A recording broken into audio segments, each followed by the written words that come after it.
How Jeff Bezos went from rags to billionaire. Today, the founder of Amazon, Jeff Bezos, is the second richest man in the world. He is well known for his eccentric spending, such as a massive 10,000-year clock or the largest ever real estate deal in New York City. He also had a very public divorce with his wife Mackenzie Scott, which involved him splitting his billion-dollar wealth. Yet he manages to stay the world's second richest man. In this video, we take a look at how Jeff Bezos rose from a nobody to be a billionaire. Jeff Bezos was never born into wealth.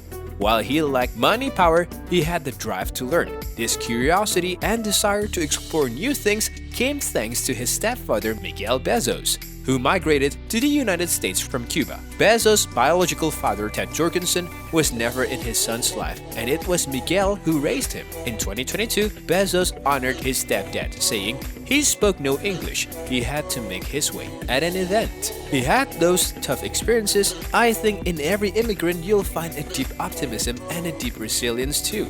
In 1994, Bezos was doing quite well, at least according to most people's standards. Bezos was the youngest ever senior vice president at Wall Street investment bank D.E. Shaw & Co. And then 30-year-old Princeton University graduate was already making an estimated six-figure salary and was destined to rise even further in the company ranks. But Bezos had other plans. Fueled by a secret passion for the infant business of electronic retailing, Bezos dreamed of creating his own company in the vast, then virtually uncharted wilds of the World Wide Web. It was a risky move, but it quickly paid off. Just 4 years after Bezos created Amazon.com, the virtual bookstore became the template for how e-commerce businesses should be run. With sales more than $610 million and more than 13 million customers worldwide.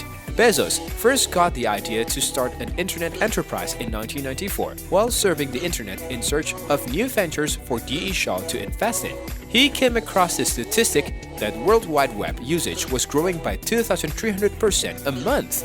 Bezos immediately recognized the expansive possibilities of selling online and began exploring the entrepreneurial possibilities of developing an internet business. He drew up a list of 20 potential products he thought might sell well via the internet, including software, CDs, and books. After reviewing the list, books were the obvious choice, primarily because of the sheer number of titles in existence. Bezos realized that while even the largest superstores could stock only a few 100,000 books, a mere fraction of what is available, a virtual bookstore could offer millions of titles. The die was cast. Bezos passed up a fat bonus, packed his wife Mackenzie Bezos and their dog and headed for Seattle. While Mackenzie drove, Jeff spent the trip packing out a business plan on a laptop and carrying prospective investors on a cell phone. With $1 million raised from family and friends, Bezos rented a house in Seattle and set up his business in the garage. For nearly a year, Bezos and a crew of 5 employees worked out of the garage, learning how to source books and setting up a computer system that would make Amazon.com easy to navigate. A true marketing visionary in addition to creating a user-friendly interface that would streamline the needle-in-a-haystack process that bookstore shopping often entails. In July 1995, Amazon.com opened its virtual doors, calling itself Earth's biggest bookstore with more than 1 million titles to choose from. Fueled by word of mouth, or more accurately, word of email, Amazon.com rocketed off the line like a nitro-burning dragster. Enraptured by the enormous selection of books, the superior customer service, and the user-friendly design of the site, internet users ecstatically plugged Amazon.com on internet news groups and mailing lists. The orders poured in, and by September 1996, Amazon.com had grown into a company of 100 employees and had racked up more than $15.7 million in sales. 3 years later, those figures would rocket to more than 3,000 employees and more than $610 million in sales. The company had future dreams of conquering all of online retail. In 2019, it was believed that Amazon controlled 37% of all online retail sales, thanks to the company's relentless expansion and acquisition strategy. In 1999, Amazon even bought Drugstore.com, an online pharmacy, to expand its business. They have since deepened their footprint in the healthcare world.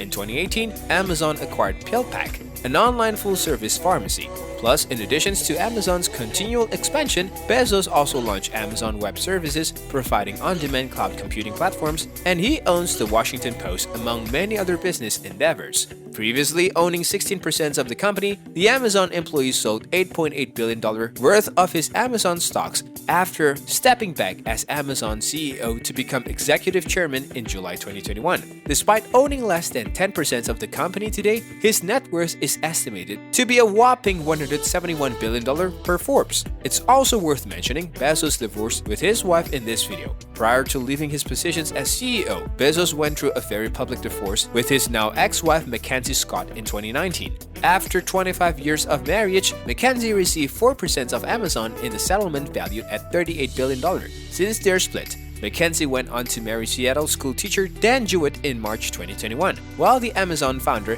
has been dating girlfriend Lauren Sanchez since 2019. Today, Bezos has more time on his hands and is using it to his advantage. He's doing a lot of philanthropy through his Bezos Family Foundation. Besides, he's also involved with the space company he founded in 2000, Blue Origin.